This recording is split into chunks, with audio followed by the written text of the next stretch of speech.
আজি মই দুটামান ভাজা পিঠা বনাম। কেনেকৈ গুৰ মিঠাই, চুজি আৰু অলপ আটাৰে কেনেকৈ ভাজা পিঠা বনাই সেইটো দেখুৱাম। এইখিনি হৈছে গুৰ মিঠাই।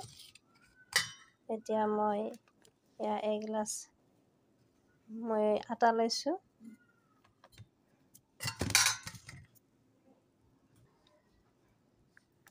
এগিলাচ চুজি লৈছোঁ। এতিয়া 1 চামুচ বেকিং পাউডাৰ,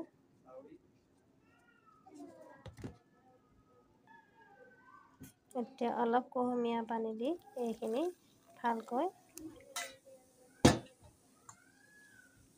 মিক্সি লৈছোঁ।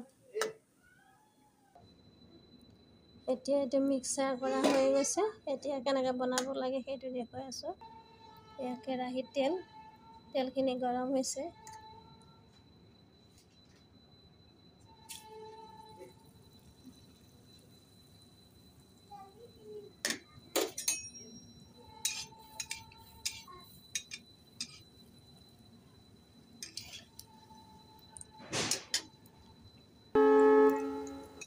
এতিয়া পিঠাকেইটা ওলটাই দিছোঁ।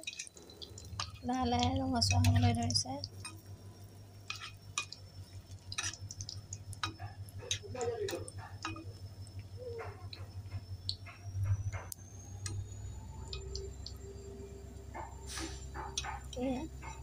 ৰঙচুৱা হৈছে।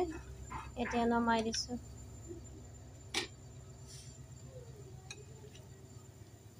হৈ গৈছে।